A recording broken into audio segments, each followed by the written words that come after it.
ધોરણ 11 બાયોલોજીમાં chapter number 8 કોષ સજીવનો એકમ.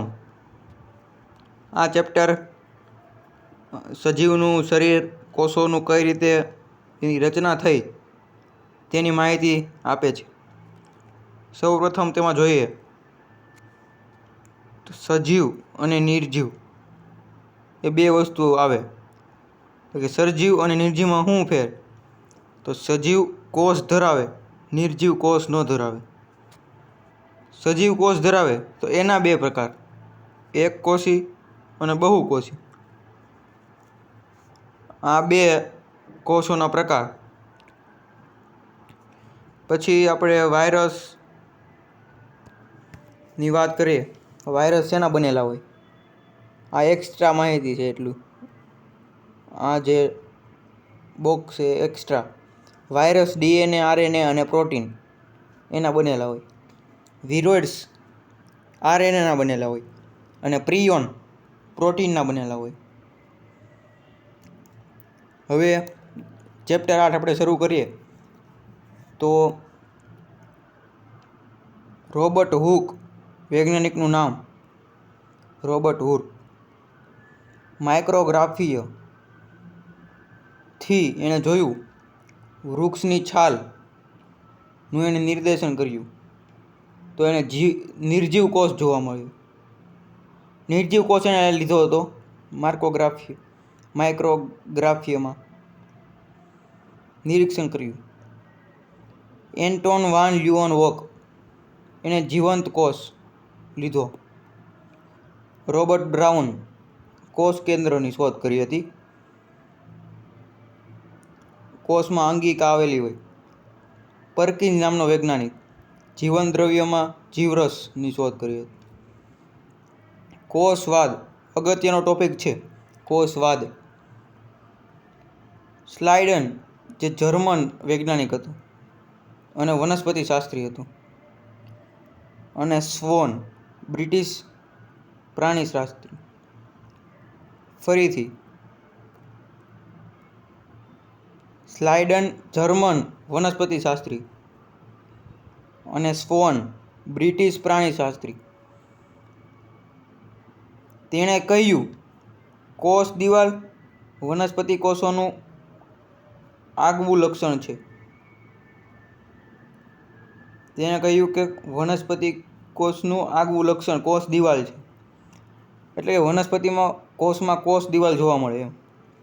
કોષવાદ કહેતો શું હતો? પહેલો મુદ્દો, દરેક સજીવ કોષ કે કોષીય દ્રવ્યનો બનેલો હોય છે. એટલે દરેક સજીવ આવે તે કાં તો કોષ અથવા કોષીય દ્રવ્ય એનો બનેલો હોય. એના રચનાકીય માળખામાં કોષનો સમાવેશ થયેલો હોય. કોષ સજીવનો રચનાત્મક, બંધારણીય અને ક્રિયાત્મક એકમ છે. કોષ આપણા શરીરના પાયાનો એકમ કહી શકાય. રુડોલ્ફ વિર્સો જર્મન વૈજ્ઞાનિક, એણે ઓમની સેલ્યુલા ઈ સેલ્યુલા એવો શબ્દ આપ્યો જેનો મતલબ થાય નવો કોષ પૂર્વ અસ્તિત્વ ધરાવતા કોષમાંથી ઉત્પન્ન થાય છે. એટલે ગમે એ નવો કોષ ઉત્પન્ન થાય તે પૂર્વ અસ્તિત્વ ધરાવતા કોષમાંથી જ ઉત્પન્ન થાય. પિતૃકોષમાંથી નવો કોષ ઉત્પન્ન થાય એમ. કોષીય અંગિકા કોષની બહાર કાર્ય કરી શકતી નથી. એટલે કણાભસૂત્ર જે બધી અંગિકા આવે, કણાભસૂત્ર છે, હૃદકણ છે, એ બધી અંગિકા કોષની બહાર કાર્ય નથી કરી શકતી. કોષની અંદર જ તે કાર્ય કરી શકે. કોષની સ્થાયી સ્થિતિનું નિયમન કરે છે. તો સ્થાયી સ્થિતિ એટલે શું? તો મહત્તમ ક્રિયાશીલતા, એને સ્થાયી સ્થિતિ કહેવાય. કોષ કેન્દ્રનું ડીએનએ કોષના કાર્યનું નિયમન કરે છે. આ બધા આપણે અગત્યના ધ્યાનમાં લેવાય એવા પોઈન્ટ હતા. કોષની અંદર કોષ કેન્દ્રની અંદર ડીએનએ ની અંદર શું જોવા મળે? તો કે જનીનિક માહિતી. આપણે કોઈ પણ વ્યક્તિની જનીનિક માહિતી જોતી હોય તો ડીએનએમાંથી મળે. વારસો દર્શાવે ડીએનએ. હવે આપણે કોષોના આકાર તરફ જઈએ. કોષો ઘણા બધા આકારના જોવા મળે. ઘનાકાર, સ્તંભાકાર, ડંબલ આકાર, ચેતાકોષ આવો આવે, ગોળ, દંડાણુ, સર્પાકાર, બધા એવા બધા ઘણા બધા આવે. એ આપણે આગળ આવશે ભણવાના. હવે કોષનું કદ એની વાત કરીએ તો એમાં શું જોવા મળે? નાનામાં નાનો કોષ 0.3 માઇક્રોમીટરનો છે. નાનામાં નાનો કોષ 0.3 માઇક્રોમીટર. કયો? તો કે પીપીએલઓ માઇક્રોપ્લાઝમા. કયો? પીપીએલઓ માઇક્રોપ્લાઝમા. પીપીએલઓનું પૂરું નામ એક્ઝામમાં પૂછાઈ શકે તેવો સવાલ. પીપીએલઓનું પૂરું નામ પ્યુરો ન્યુમોનિયા લાઇક ઓર્ગેનિઝમ. પીપીએલઓનું પૂરું નામ. આગળ મોટામાં મોટો કોષ 6 ઇંચ. નાનામાં નાનો કોષ 0.3 માઇક્રોમીટર. મોટામાં મોટો કોષ 6 ઇંચ.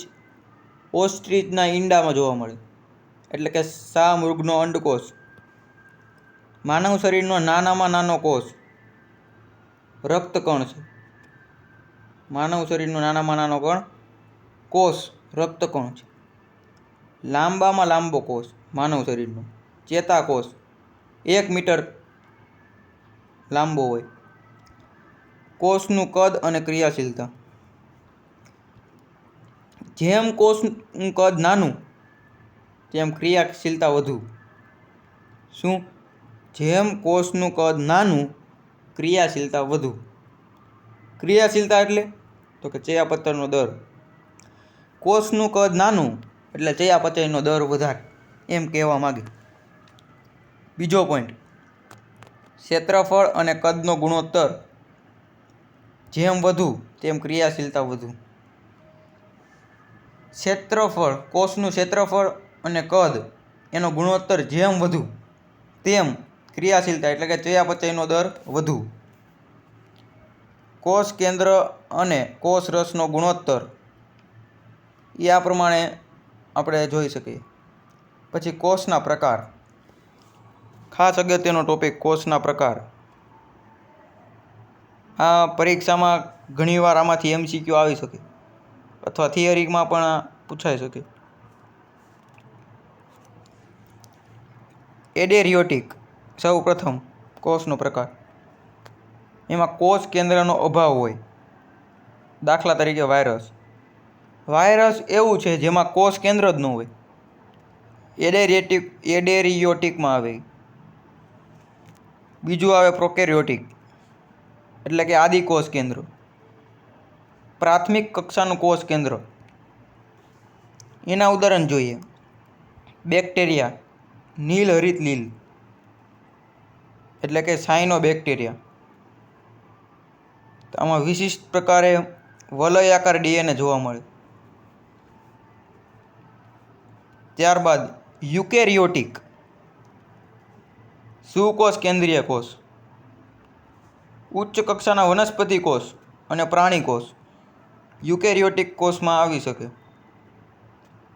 આ કોષ કેન્દ્ર છે, તેની અંદર આ કોષ કેન્દ્રિકા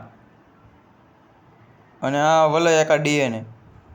જો આ કોષ કેન્દ્ર પટલ, કોષ કેન્દ્ર અને આ રંગસૂત્ર દ્રવ્ય. રંગસૂત્ર દ્રવ્યમાં શું આવે તો કે DNA અને હિસ્ટોન પ્રોટીન. રંગસૂત્ર દ્રવ્યમાં DNA અને હિસ્ટોન પ્રોટીન બેનો સમાવેશ થાય. હવે મેસોકેરિયોટિક. તો મેસોકેરિયોટિકમાં શું આવે? સુકોષ કેન્દ્ર જેવું જ હોય, પરંતુ એક જ પ્રકાર ફેર હોય. આમાં રંગસૂત્ર દ્રવ્યમાં DNA અને હિસ્ટોન પ્રોટીન હોય. આમાં હિસ્ટોન પ્રોટીનનો અભાવ હોય. બસ, બીજો કાંઈ ફરક નહીં, બાકી બધું સેમ. આ રીતે આપણે આટલી વસ્તુનો સમાવેશ થાય.